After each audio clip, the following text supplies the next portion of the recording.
It is helpful to divide cognitive load into three components, all of which are relevant for a GM running a role-playing game. Consider the example of Room 5 from Winter's Daughter by Gavin Norman. Intrinsic load is created just by introducing the new information, such as the description of what is apparent when the PCs enter the room. This is something that the GM must process in one burst and describe to the players. And as the quantity of information gets larger, it becomes intrinsically harder to be processed by the GM. Now, one way to lessen this burden is to chunk it up, as Gavin has, so that the GM can describe a few things at a high level first, and then drill down to details based on player questions. But you have to be careful, or else you might nest information a little too deeply, like the fact that these religious objects float around and attack if a non-lawful character enters the room. Anything that you shift backward in the description like this becomes more likely to be missed by the GM at first, and there's a huge burst of information that they're trying to get through. So you want it to be very clear right away. If after they've made their main description, they go, oh yeah, and these objects are attacking you now, that's not good information flow.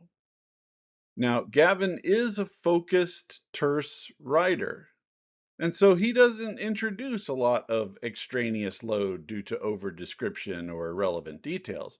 So I had to reach for these two examples, but he does mention the dusty floor twice, and he wrote an entire sentence about the objects being mindless when that's in their stat block already. So if you do this a whole bunch of times, you end up wasting a lot of space throughout your entire layout that you could be using for single instances of information. And there are a lot of RPG writers that fall into this trap and provide tons of extra information that the GM has to read, and then that makes it harder for them to focus on the important stuff.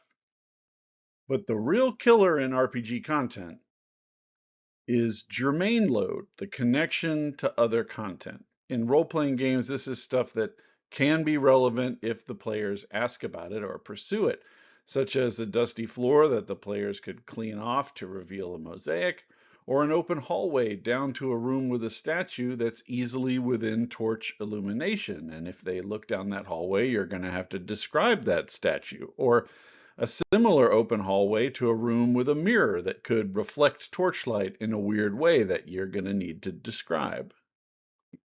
Not to mention a set of double doors that could be opened to reveal yet another room, or scratches on the floor in room 7 that align with scratches on the floor in room 5 if you clear away the dust. And as a designer, it's easy to see all these things as separate instances of description, but it's possible that 5 players are going to pursue 5 different things simultaneously, and the GM's going to be juggling all that. It's easy to forget details when you're getting hit with a lot of these things at once. I find it helpful to think of the game's imaginary space as a flowchart. You see the resemblance here, right? And if you limit outcomes at each decision node, you will reduce the cognitive load that the GM has to endure. So let's develop some standard terminology using another Dolmenwood example, the ruined Abbey of St. Cloud. I'm going to use the term setup to encapsulate everything the GM needs to describe to the players before they pause for any reactions, such as you follow a broad avenue down from Swinney Road. Its cobblestones are overgrown and uneven, and you come to a gate in a 15-foot stone wall, and the wooden doors are hanging askew, and there are 4 stone statues, 2 on each side of the avenue, just in front of the gate.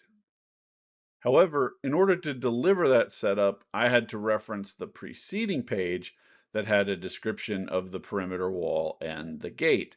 And I also assumed a vantage point of about 150 feet away. I bring that up because the GM is responsible for integrating all new content, like this Abbey, into existing content that the players have explored. That's another element of germane load, and it never goes away. So we describe this to the players and then wait to see what they do with that information. And a setup can also have what I call barriers. They can be obstructive barriers like the gate and the wall. The PCs have to interact with them to get more information about what's on the other side of the obstruction. They can also be focus barriers like the statues. The players have to tell the GM that they're looking at the statue and want to find out more information in order to get it. And not depicted here are conversational barriers where NPCs must be interacted with in order to get information that could be useful. Barriers allow you to manage the information flow. It's unnecessary to describe the courtyard beyond the wall because the wall is an obstruction. It's unnecessary to describe the design, weathering, and graffiti on the statues at first because the players aren't right next to the statues. So that buys time for the GM to describe other things and provide a broader picture. And when the players go over to the statues, then they can get more information. And on a conversational note, it's much easier to say, you see an elf, than to roll right into the full monologue of what the elf might know about this situation. The act of interacting with the elf forms its own barrier.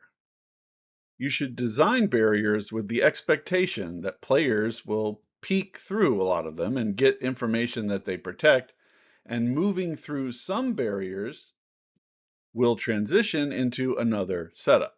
And this courtyard setup is a little more complex than outside of the gate. The ruined chapel, the northern path around it, the southern brambles beyond the tower, and the bell tower itself are all barriers.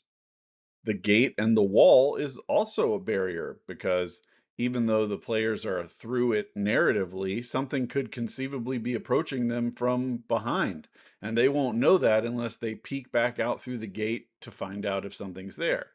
And the cobblestone path is also a barrier because it needs to be investigated for more information, like the footprints that you can find. So that's 6 barriers, 6 possible points of investigation or movement by the players. If they go into that chapel, the interior has 11 barriers, depending on how you count them, and I bet that probably causes problems for some GMs, and it's difficult to describe all at once. People have a very hard time managing more than 7 pieces of information at one time, both as a player and as a GM.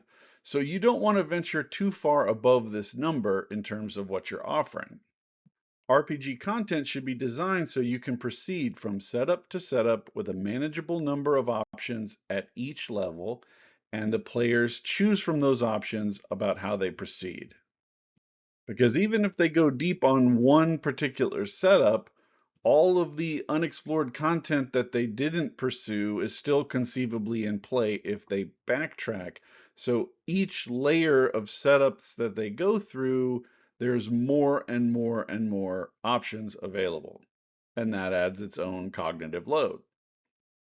And what will really blow your mind is when you realize a hex map is actually just a network of setups with 6 built-in focus barriers that lead to more setups. Whichever direction you want to go unloads another setup. And that's why they work so well. They're optimized for your cognitive processing power. So I hope this video provided you with a few tools to help optimize cognitive load on the GM and how you design adventures and how you set up play and make the tabletop experience more enjoyable for everybody. Chubby Funster out.